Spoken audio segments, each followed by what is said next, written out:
Yes, lads, welcome back to the channel. My name is Cossy, part 2 of the Arsenal investment series. Now, in part 1, we were discussing on how Stan Kroenke, if you've watched part 1 of the video, we discussed how Stan Kroenke could actually impact our summer, how we could actually invest up to 100 or 150 million from the Kroenkes. They have said they want to spend. They have some big plans. They are planning on investing big in the next summer. In this one, we are gonna look at how Arsenal could actually fund their transfers through player sales. Now, this is an article I've been looking at. It was written by Football.London, and they're saying that Arsenal could generate up to 195 million from player sales this summer as Mikel Arteta gets a squad overall. Now, in my own calculation, I didn't come up with 195. I think I came up with around 150 million pounds, which is also decent money in terms of Arsenal, doing upgrades. But it is still very, very little. Decent, but little. So we're gonna look at how could Arsenal raise decent money, decent amounts of money in this summer. Probably which players should leave, which players can we sell to get the right amount of money, so that we can actually get in the right amount of players and the right quality. The question in this video is, who are your top 5 exits at Arsenal? Which 5 players would you sell at the club at the moment to fund the transfers of your priority targets? Smash a like on the video, subscribe to the channel. The video is brought to you by OneXBet. They bring the best odds in terms of match betting. They have an online casino, and you can also redeem up to $130 on your first deposit. So make sure you check out their website. And we are up for a very interesting show. It's going to be called The Betting Show. It's going to start tomorrow. So tomorrow, starting tomorrow, we shall have the betting show. All people who love betting. Powered by OneXBet. So let's get into it. This is Fabrizio Romano, and he was saying that Arsenal are working to sell players in the next days. Olympique Marseille are in advanced talks to sign Matteo Guendouzi, who's coming back from Hertha Berlin on a loan spell. AS Roma are pushing to complete Granit Xhaka deal soon. Arsenal are open to selling Lucas Torreira too. And on the same date, Fabrizio actually confirmed that Arsenal will need to sell in order to buy. Now, that's a little bit contrary to the first report and part 1 we looked at, where the La Group were saying that Arsenal actually do not need to sell to buy, because some money is going to be injected into the system in the coming season. However, in my focus and the base of this video is who gets out in order for Arsenal to get in the money. So I've started with Granit Xhaka, one of the players that have been linked with an exit out of Arsenal. Of course, like you've seen, Fabrizio Romano, Roma will try to get the player.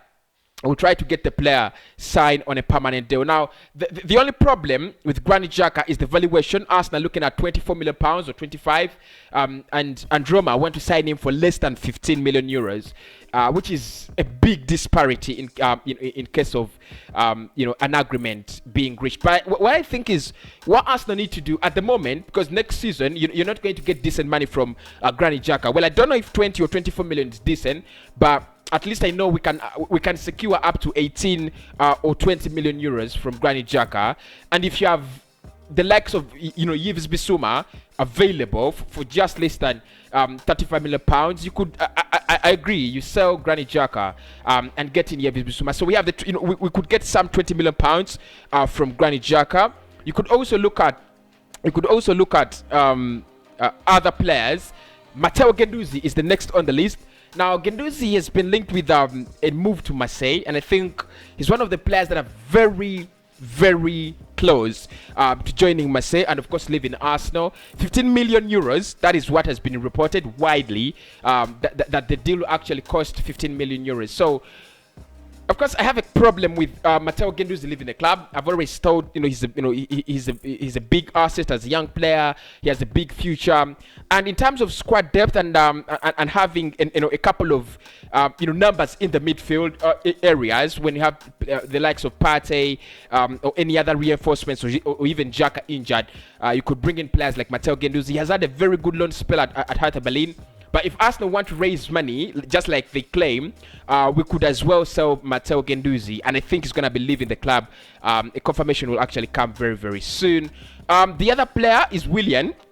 Now, Arsenal could be said to make a massive, massive profit on WLIIAN, because we signed him on a free transfer last summer, and we could actually get up to £15 million if we let him signed for another team. Inter Miami is the club interested at the moment. WLIIAN is leaving 100%, according to reports from Fabrizio Romano.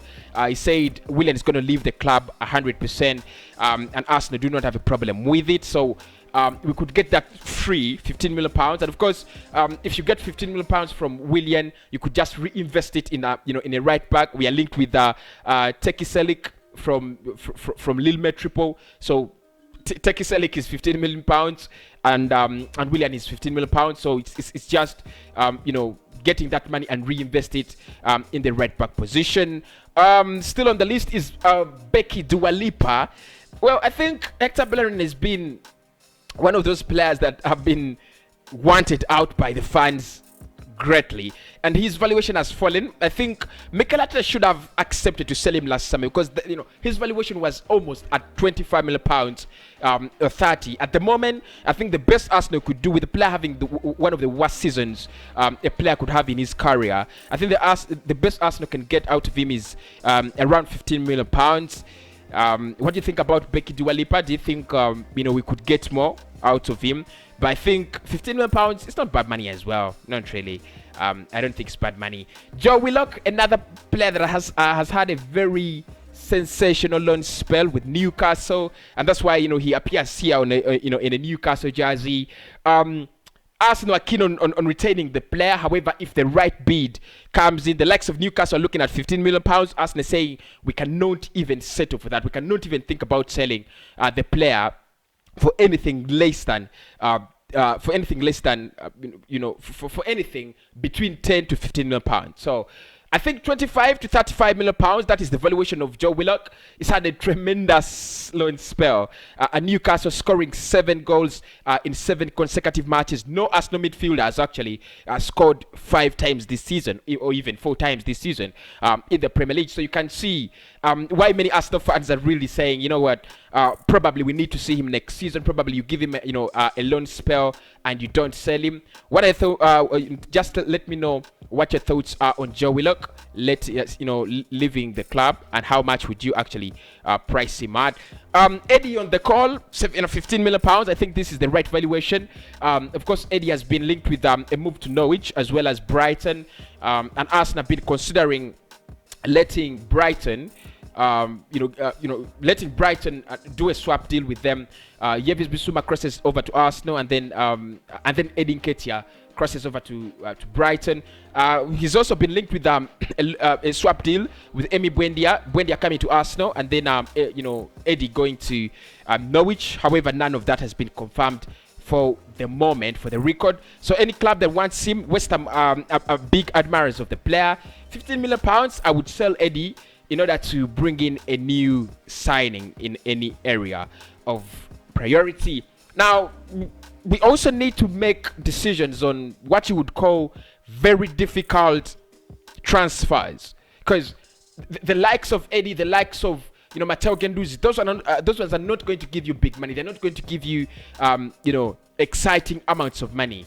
What Arsenal actually have to do is we have to at least sell a player in this summer that is worth 30 and 35 million pounds, at least 2 of them. If you can get 30 million pounds from Joe Willock, I would also sell Alexander Lacazette. Now, one player that has had a very tremendous season at Arsenal last season has been Lacazette, scoring all the goals Arsenal have dreamed of. But still, I would sell him. He's running into the last year of his contract. He's 30 years of age. He just turned 30. Honestly, you sell him, you move on. You either go for a younger striker, or you can sell him and use it, use that money in priority areas. The next summer you could actually think about going for a striker. So what do you think about LACA-FRED as well? Now, Elneny the Gods, £8 million. I don't know if anyone can give us 8 million pounds, depending on the quality of the player. But I think he still has 2 years on his contract, until 2020, around 2023 or 2022. I'm not very certain, but around 5 to 8 million pounds. That is another deal that we could actually lay off. I don't think he's good as a squad player. I don't think he's good as a starter for Arsenal. I just think he's not good enough to be at this football club. Just like the other players that I feel should be playing for the likes of West Ham and Newcastle and Southampton. I also think Elneny would be more useful in a team with less pressure and less demands. Sid Kolasinac, I don't know why I wrote 10 million on Sid Kolasinac, but yeah, this is a transfer that has to happen, and we might actually end up cancelling his contract. I won't be very surprised if Arsenal just cancel his contract. But it's another player that I will sell for 10 million pounds, and I know this is for certain. Many Arsenal fans, all of you lots on the channel, will actually sell Sid Kolasinac for even less than that. But I would actually sell him if anyone can actually give us 10 million. I think this is another problem we have. Last season we could have got up to 12 million pounds from Bayer Leverkusen because they were just hanging around with the money from the Kai Havertz deal. But we were a little bit reluctant to do the deal. Of course, Cedric Soares, that's another controversial one. I would sell him. He's just signed a 4-year contract with Arsenal last summer, but I would sell him. I don't think there is a future in him. So I would sell him and sign in a right back, and have Chambers as a backup right back. So I would sell Cedric as well. Honestly, without a question, I would sell him. And lastly but not the least, this is Lucas Torreira. We think we could get around 20 million pounds from Lucas Torreira. And that's decent money, really decent. But the question is, who's gonna give us the money? The likes of Fiorentina, a couple of Spanish clubs are interested in the player, and there are also reports that you could go back to South America. So we have to wait and see what actually happens in that regard. And lastly, Renaissance, who is signed for 1 million. Many people have been sympathizing with this guy and saying, he needs to go to out on loan. And this is a very old goalkeeper, 25 years of age. He's not a young goalkeeper. Many people think he's a young goalkeeper. He's not young. He's actually a grown goalkeeper. So what do you think, people, about the players that leave? Who should leave? Who is not actually included on my list? So in my case, all those transfers add up to 150 million pounds. And honestly, if you think about it, those are so many players to move on in one window. So many. It means literally you might not get time to bring in new recruitment. So I think what Arsenal would do and should do is move on at least 5 or 7 players in this summer. Try to recruit around 3 or 4 basic priorities, and then sign around 3, or around 2 backup players, and then we can see the rest in January. But honestly, if the Kroenkes don't give us the money, it's gonna lie on the shoulders of the club. It's eventually gonna come back. How do we fund our own transfers? It's gonna be through player sales. Remember, we've not had a lot of money from fans in the stadiums and things like that. So the best thing Arsenal can do at the moment is sell players or hope that the Kroenkes do invest. Smash a like on the video, subscribe to the channel, and of course that has been my series on how Arsenal could actually invest in this summer. It's either through player sales or hoping for the Kroenkes to invest, or both. And I mean, it would be so marvelous if we got in money from the Kroenkes and also got in money from the club in player sales as well. I'll see you just in, I think, 1 hour and a half or 2, and then we shall discuss much of Arsenal transfers and basically more and more and more and more.